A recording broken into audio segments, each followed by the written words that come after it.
காற்றினால் அடிபட்டு அலைகிற கடலின் அலைகளுக்கு ஒப்பாயிருக்கிறவன் யார்? ஐஸ்வர்யவான்கள் தாழ்மையோடு இருக்க வேண்டும், இல்லையெனில் என் நேரமும் இவ்வுலகை விட்டு கடந்து போக நேரிடும் என கூறியது யார்? நம்முடைய வாழ்க்கையில் வருகிறதான சோதனைகள் யார் மூலம் நமக்கு கொடுக்கப்படுகின்றன? ஒரு மனிதன் மற்ற மனிதர்களுடன் பேசுவதிலும் கேட்பதிலும் கோபிப்பதிலும் எப்படி இருக்க வேண்டும் என வேதம் கூறுகிறது. தன் நாவினால் பாவம் செய்கிறவர்களும் மற்றவர்களை காயப்படுத்தி குற்றம் சாற்றுகிறவர்களும் கெட்ட வார்த்தைகளை பேசுகிறவர்களும் எப்படிப்பட்டவர்களாய் இருக்க முடியாது. கிறிஸ்தவர்களாகிய நாம் இயேசு கிறிஸ்துவின் மேலுள்ள விசுவாசத்தை எப்படி பற்றி கொண்டிருக்க வேண்டும்? நமது சபைகளில் ஏழை பணக்காரர் என்ற வேறுபாடுகளும் இனம், மொழி, நிறம், செல்வாக்கு போன்ற பாகுபாடுகளும் இல்லாமல் இருந்தால் யாரை மிகவும் பிரியப்படுத்துகிறோம்? நமது சரீரங்களில் காயப்பட்டால் நம்மை நாம் நேசித்து எப்படி துடித்து கட்டு போடுகிறோமோ அதுபோல மற்றவர்களையும் நேசிக்க வேண்டும் என கூறியது யார்?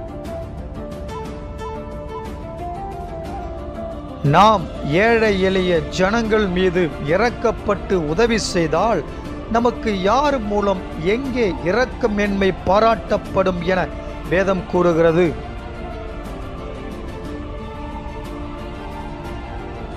இல்லாதவர்கள் இருக்கிறவர்களிடம் உதவி கேட்டால் இல்லை என சொல்லிவிட்டு நான் உங்களுக்காக ஜெபம் செய்கிறேன் போங்கள் என்றால் அதன் பிரயோஜனம் என்ன என்று யாக்கோபு எதற்கு மாதிரியாக கூறினார்?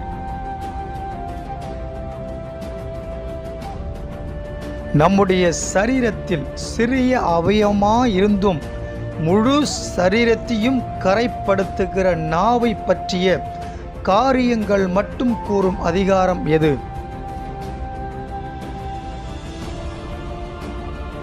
கிறிஸ்துவை முழுமையாக நாம் அறிந்து ஏற்றுக்கொண்ட பின்பும் இருதயத்திலே சில கசப்பான வைராக்கியத்தையும் பெருமையும் வைத்திருப்போமானால் நாம் யாரை போல் இருக்கின்றோம்? நம்முடைய மாம்சீக இச்சைகளை நிறைவேற்றும்படி செய்கிற ஜெபம் ஏற்றுக்கொள்ளப்படுமா? அப்படி நாம் ஜெபித்தால் நம்முடைய இருதயத்தில் யாருக்கு இடம் தருகிறோம் என வேதம் கூறுகிறது.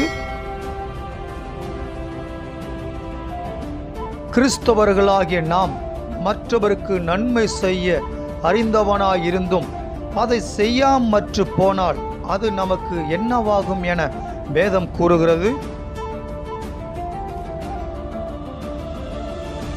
நாம் பரிசுத்தவான்களாக இருந்தாலும் சரி, குறைவற்றவர்களாக இருந்தாலும் சரி, மற்றவர்களை நியாயம் தீர்க்க கூடாதபடி நாம் எப்படி இருக்க வேண்டும் என வேதம் கூறுகிறது.